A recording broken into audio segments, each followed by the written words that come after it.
सभी लोग अपने हाथ जोड़िए, हम एक छोटी सी प्रार्थना से शुरुआत करेंगे।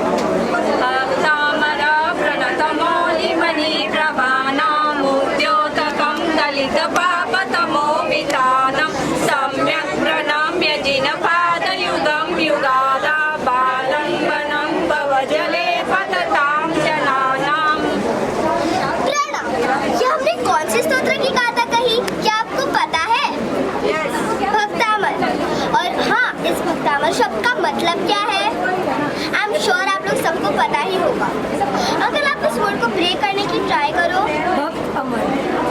हाँ सही, जो भक्तों को अमरता का सही रास्ता दिखाता है और जिसमें भक्तों के सारे रोग और भय दूर करने की क्षमता है, वो भक्त अमर है।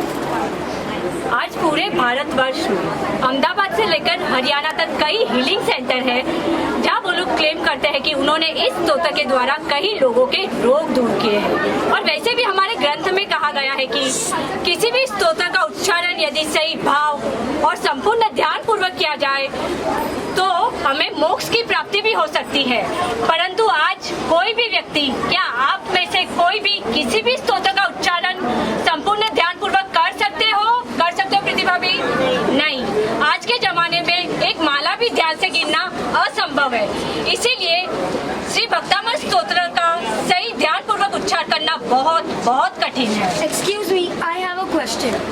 यदि यह भक्तामर स्तोत्र में इतनी शक्ति है तो इसकी रचना किसने की? Yes, coming to your point. Bharat की प्रसिद्ध विद्या नगरी काशी में महानतुंग सुरेश्वर जी का जन्म हुआ था। उन्होंने उसी नगरी में संन्यास धारण किया था, परंतु उनके जीवन में कुछ ऐसी घटना घटित होने के कारण उनका सन्यासी विश्वास उठ गया था। उन्होंने थोड़े समय में परम पूज्य आचार्य श्री जिन सिंह सुरेश्वर जी के उपदेश को सुनकर उन्होंने जैन दीक्षा धारण की थी, अपनी जैन दीक्षा धारण की थी। उन्होंने थोड़े समय में अपने शास्त्रों को पढ़कर योग्यता हासिल की और गुरु द्वारा आचार्य पदी प्राप्ति हुई। तभी से उनकी महाकीर्ति आचार्य श्री महानतुंग सुरेश्वर जी के नाम से प्रसिद्ध हुई। उसी नगरी में, उसी काशी नगरी में हर्ष राजा का राज्य था। उनकी सभा में बहुत सारे पंडित थे। उन्हीं में से एक थे मयूर पंडित। एक दिन मयूर पंडित को कोढ़ रोग यानी लेप्रेसी की बीमारी हो गई। इसी की वजह से उन्होंने राज दरबार में जाना बंद कर दिया। तभी उनके विरोधियों ने, मतलब मयूर पंडित के विरोधियों ने राजा के सामने मयूर पंडित की निंदा की और उन्हीं की बातों में आकर राजा ने मयूर पंडित को बड़ी सभा में बुलाया और उनका अपमान करते हुए कहा, हे मयूर पंडित, तुम तो अब कोढ़ रोग से भ्रष्ट हो, अतः तुम इस राज्य के कारोबार संभालने लायक नहीं रहे। इसी वक्त तुम इस दरबार से प्रस्थान करो। ऐसा अपमान ना सहन कर पाने की वजह से मयूर पंडित ने सूर्य देव की आराधना शुरू की। और कहा जाता है ना कि यदि हम कोई भी आराधना सच्चे दिल से करें तो वो कभी व्यर्थ नहीं जाती। देखते ही देखते मयूर पंडित का रोग मिट गया। ये बात जब राजा को पता चली तो राजा ने मयूर पंडित को फिर से बड़ी सभा में बुलाया और उनकी प्रशंसा की। तभी पंडित के दामाद बान कवि ने कहा, इसमें प्रशंसा लायक कुछ भी नहीं है। तो राजा ने कहा, बान कवि हमेशा गुणवान व्यक्ति गुणवान की ईर्ष्या करता है। तुम ऐसा कुछ करके दिखाओ, तुम भी पंडित की साधना जैसा कुछ करके दिखाओ, हम तभी तुम्हारी प्रशंसा करेंगे। उसी समय बान कवि ने राजा की यह चुनौती स्वीकार की।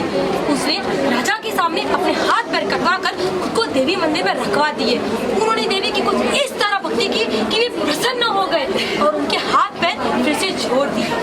यह देखकर राजा को बान कवि के ऊपर बड़ा ही सम्मान जाग उठा और यह बात पर पूरे राज्य में ससुर पंडित मयूर और बान कवि की प्रशंसा होने लगी।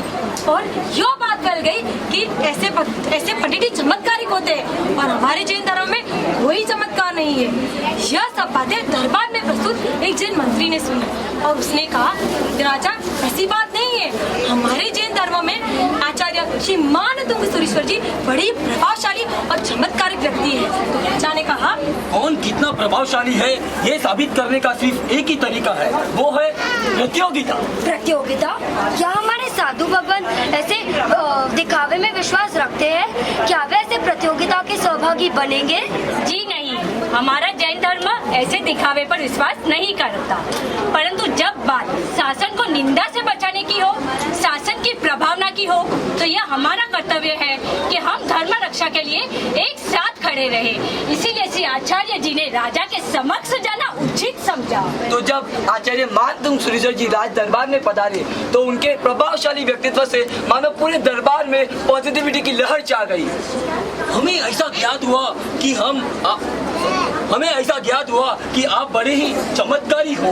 यदि यह सत्य है तो हमें साबित करने का समय हो।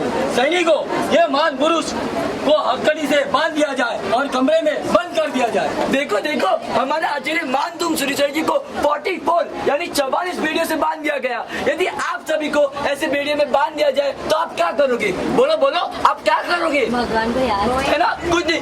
ए भगवान, एक वक्त मनन बेड़ियों थी मुख कर तो मैं और वक्त पैदल नहीं जाता करला, यानी इस भगवान ने याद कर और कर इसको रखो।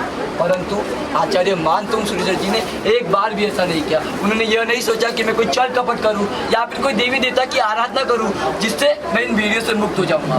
परंतु उन्हें अपने आदेशों दादा के प्रति अपरंपार प्रेम था, उनके प्रति अपार श्रद्धा थी। अब जो भी होगा मेरे आदेशों दादा की कृपा से ही होगा। यही विचार करते करते वे मन ही मन आदेशों दादा से बात करने लगे और उसी दौरान भक्तामृत स्तोत्र की रचना हुई। जैसे जैसे वे एक एक गाथा रचते गए वैसे वैसे एक एक बेड़ी टूटती गई। अभी आप बताइए भक्तामृत में कितनी गाथा है? 44। और अपने आचार्य को कितने बेड़ियों से बांध दिया गया? तो जैसे ही अपने आचार्य मानतुंग सूरीश्वर जी ने 44 यानी 44 गाथा की रचना की, वैसे ही अपने आचार्य मानतुंग सूरीश्वर जी बेड़ियों से मुक्त हो गए।